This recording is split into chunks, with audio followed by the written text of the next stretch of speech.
Great to be here. We have, of course, the leaders of our legislature, Speaker Sprowls and Senator Simpson. I want to thank them. We were in Gainesville earlier this morning. The University of Florida was rated number 5 in public universities nationwide by U.S. News and World Report. So we celebrated that. We're excited for that. We're also excited about the announcement today. I see some representatives here. I see Jackie. I see Representative Cheney here. I don't know if the others are here. Do we have any others? Oh, yeah, okay. So we have McClure and Beltran. Wonderful. Thank you guys for coming. And then, of course, I did mention Secretary Thibeault.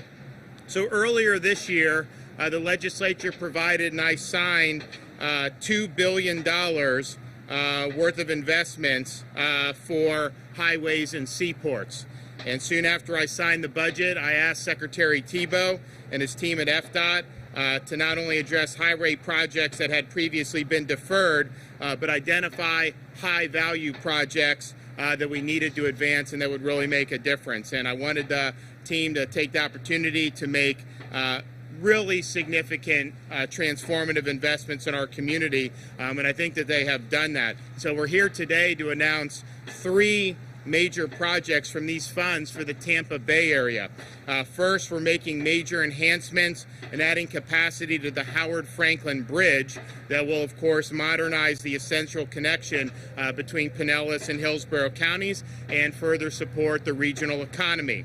Additionally, we're modernizing Tampa's West Shore interchange, the region's top transportation priority. This is a priority for the Speaker, and it's obviously something that's very important for the region. West Shore is where regional economic, employment, and entertainment activities converge, but I think as most people in this area know, you can run into a bottleneck really almost at any time. And so the modernization of West Shore will provide even more reliable travel for over 4,000 businesses, almost 100,000 employees, and of course all the visitors who come through Tampa International to visit the area. The early phases of this project represent over $560 million in direct investment in the local economy, and with future phases coming online soon, this investment will exceed $1.2 billion. Third, in addition to the West Shore project, FDOT will be advancing the downtown Tampa interchange between I-275 and I-4, a project that will provide an investment over $150 million into the local economy. Currently, drivers that use the downtown Tampa interchange experience significant backups, and that's really true no matter what time of the day it is. So this interchange is a key choke point that has been identified as one of the most congested interchanges for freight movement in the country, and it's about time we do something about it. So these projects are all part of an interrelated set of projects to modernize Tampa's interstate system. It's very important that we coordinate these projects, and when viewed collectively, all of these projects represent really historic investments in the region's transportation network. This is an important thing. No matter where I am, people always talk about, if I'm ever out of state, people will say, I want to move to Florida. I will have someone come up to me no matter what. This region is exploding. I was with Wilton the other day up in down to Tampa, and I'm like, there's like everywhere you look, there's like a new community being built. You know, that's great, but that also requires us to have the type of infrastructure in place that's going to be able to support that. And so we're doing that here in the Tampa area, and I think that this will be something that'll be very, very good for not only folks who live and work in this community, but people who come and visit this community for all the great things it has to offer. So Kevin Thibeault will come up and say a little bit more about that, then we'll hear from our legislative leaders. Thank you, Governor. Again, thank you for your steadfast commitment to provide a safe and efficient transportation system for all of Florida. The project advancements we are announcing here today are so important for this region. Both projects have the full support of our local partners and directly address concerns we at the department have heard for a number of years. As the governor said, it's time to improve the region's transportation system, so that's how we're going to get there. The fully reconstructed interchange at West Shore will help provide congestion relief for drivers through a modern 4-level interchange with both general purpose and managed lanes as well as ramps. The improvements will also add much needed capacity for the growing region and improve connections to the Courtney Campbell Causeway, the Veterans Expressway, Tampa International Airport, and traffic from this Howard Franklin Bridge. To prepare for that, we are actually going to go forward with some early works projects that maintain regional mobility and manage traffic during the heavy congestion. The department will advertise these early works projects as early as this fall. To accelerate the construction of Tampa's West Shore Interchange and to enhance the safety, the department could construct the interchange in multiple segments. Segmenting the interchange into multiple contracts of various sizes will allow more contractors to bid on the projects. So what we have done, working with the construction industry, is develop a series of diverse contracts that will attract a larger number of vendors to participate in, providing more job opportunities to the community, and still accomplishing the goal of improving mobility within the area. The contract for the first phase of work, estimated at over $400 million, will advertise in the fall of 2022. And we will ensure that this work is coordinated with this Howard Franklin Bridge project, which is anticipated to be completed later this year. And then finally, the downtown interchange, we're going to make some major improvements there. Each year, there are approximately 1,000 crashes that occur. With these improvements, we're focused on our goal of reducing serious industry and fatal crashes. This specific project will be advertised in the next few months, and which means it will be completed years sooner than previous planning. Thank you again, Governor, for your leadership. Okay, we got Speaker of the House who knows his way between Pinellas and Hillsborough counties. Thank you, Governor. I have to drive this roadway, this West Shore interchange, nearly every day. We're glad that so many of you could join us on such a breezy and cool day here at the Howard Franklin Bridge. We've got members, of course, of both chambers that are here with us today. We got some workers and some DOT employees who are standing behind us, who are literally the backbone of moving Florida forward. We're proud of them and proud of the great work that they're doing to help this project and so many others across the state. You know, 130,000 Floridians and visitors go through the West Shore interchange nearly every day. And 5 years ago, we were practically in crisis. We were in crisis. 44% over capacity 5 years ago. In high traffic areas, if so many of you have been stuck on the West Shore interchange on the way between Pinellas and Hillsborough, know that you can be stuck in traffic for a long period of time. That's because as of 5 years ago, during those high traffic hours, we were 75% over what we could handle. But that is soon coming to an end. And it's coming to an end because of the work of our great governor, Ron DeSantis, who's prioritized this infrastructure in the Tampa Bay area, our legislative delegation, and so many community groups and leaders throughout the state who've prioritized what's happening here at the West Shore interchange. I'd like to personally thank Senate President Simpson, who's been just such a great partner. He and I, as we're coming into our first session together, one of the vision items that we had, and I know the governor shared here from Tampa Bay, was this West Shore interchange, was this progress. Because we realize that whether you live in Pasco County, Pinellas County, Hillsborough, or within the surrounding counties here in Hillsborough County, this West Shore interchange matters for you. It matters for your family as you go to work. It matters for the 21 million visitors that are coming in through airlines and the tens of thousands of businesses who will benefit from this West Shore interchange. Today is a great day to be from Tampa Bay. This is probably the most significant transportation and infrastructure project that the state has undertaken in my lifetime. It will leave a lasting legacy for the Tampa Bay area and her continued growth. President Simpson, Governor DeSantis, Secretary Thibault, I'm so grateful on behalf of our House members who are here today and the millions of people in the Tampa Bay area for prioritizing this project. Thank you. Thank you. And I want to thank the governor also. You know, we had obviously the pandemic started last 1st of April.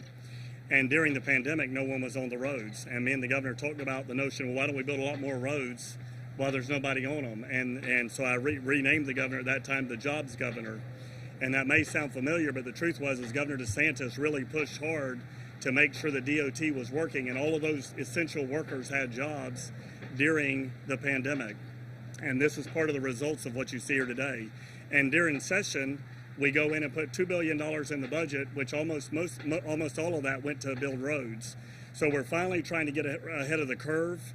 SB 100 provided additional funds for the arterial roads that are being talked about here today. The governor signed that bill last year, and we're very proud of the teamwork that you see happening here, from the Secretary to the Speaker of the House and his team and the governor and the Senate. We really did a lot of work this year to try to prioritize Florida's infrastructure. And since we're talking about roads today, this is where we are. But it's really important for the Hillsborough, Tampa area. I live in Pasco County. I get to go to an occasional game here at the Trop, and we have to cross this bridge. So we're looking forward to this project being completed. And again, it's a few years out probably from completion, but we can now see the light at the end of the tunnel. So thank you, Governor and Speaker, for all your steadfast work. Yeah, it's really important, and we've obviously worked hard, and both Senator Simpson and the Speaker, as well as the previous leadership, have worked on infrastructure really across the board. I mean, we've done a lot in water infrastructure with Everglades restoration, as well as other key aspects of preserving and protecting our water resources. We've also just established, I work closely with the Speaker, we now have a Resilient Florida Fund to help with infrastructure in areas that are very vulnerable to flooding and storms, which is just a fact of life here in our state. And then, of course, these roads and bridges, which are very, very significant. I think looking ahead next year, I mean, we have clearly are doing very well budget-wise. We're going to have, we still have a lot of the federal money left over. I anticipate us continuing the momentum with the infrastructure, particularly with our roads and bridges going forward. So thanks to the legislative leadership for recognizing the significance. Thanks to Kevin Tebow for really coming up with some really, really good targets that we could fund and really make a difference. And just hopefully anytime you can accelerate, just get it done as soon as possible. All right, with that, I could take a question or two.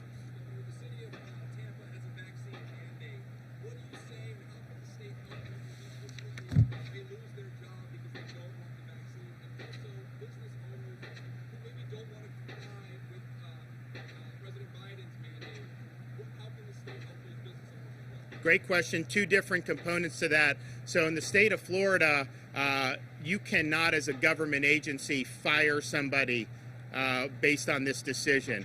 We have police, we have fire, we have people that have been breaking their backs to support these communities throughout our state for months and months, all throughout this pandemic, and of course, long before that, people that have put in 10, 15, 20 years, and now they're just going to get cast aside by some onerous mandate.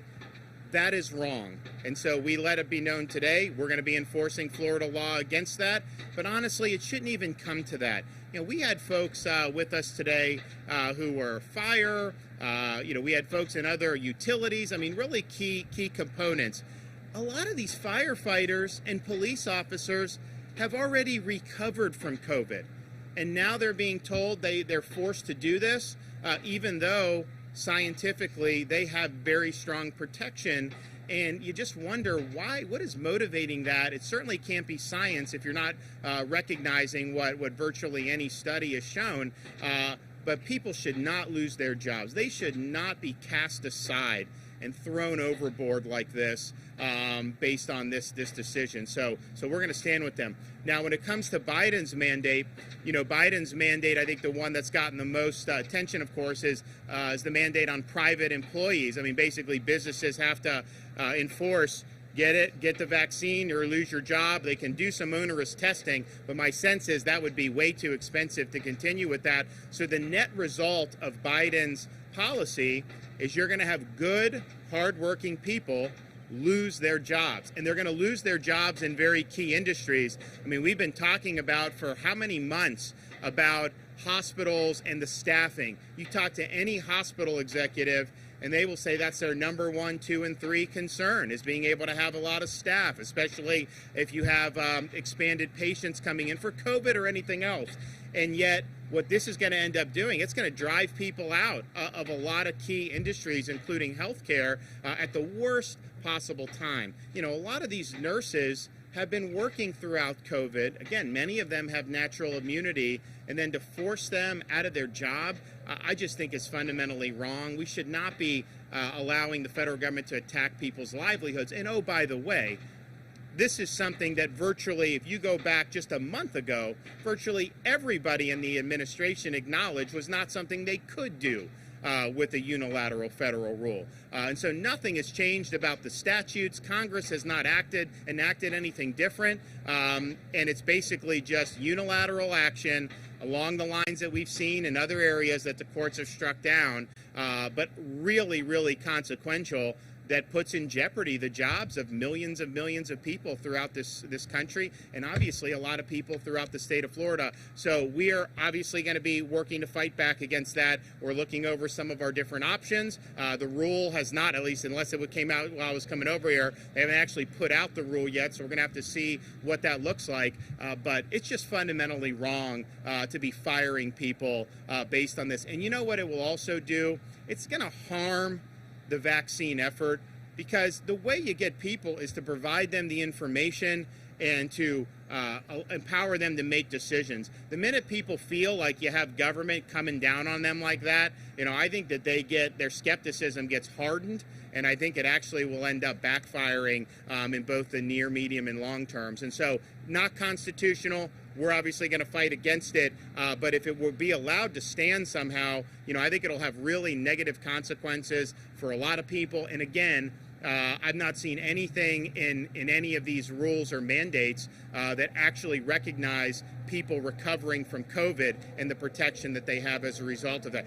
Israel did a study and they compared the protection from a previous infection versus the Pfizer protection. They found the Pfizer did provide protection, but the natural immunity was far stronger, and the Cleveland Clinic has looked at similar data and come to similar conclusions. And I think more and more people who are honest about it look at that and do it. But yet some of these people are going to now lose their jobs over this. That's not right.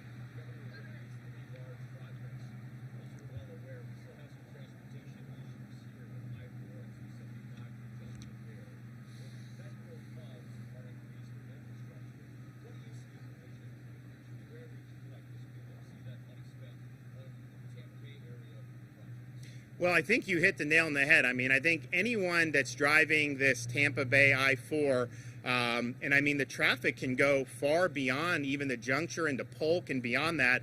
And that's just a reflection of this is a part of the state, the I-4 corridor, that's growing very rapidly. Look, it's a good place to live. And so clearly any infrastructure money that we get down, to the extent that we have an ability to direct that, we are going to be looking very heavily at Central Florida, particularly the Tampa Bay area, but also the Orlando area. And we've tried to do that. When Kevin accelerated some of these projects, he accelerated some of the stuff on I-4 and in the Tampa Bay area. We also did one down in Miami. But if you look, I would say in the state of Florida, you have Miami that's very difficult for traffic. Part of that is the way it's laid out. You have a little bit better ability, I think, in Tampa Bay and in Orlando through some infrastructure projects to alleviate. There's also some places, I mean, like you look at 30A and the Panhandle, man, you could get caught in some serious traffic there because a lot of people want to go there. But I think if you look at where the growth is, clearly this is one of the main areas where you're going to see a lot of growth and where you're just going to need to add capacity so that people are able to get around.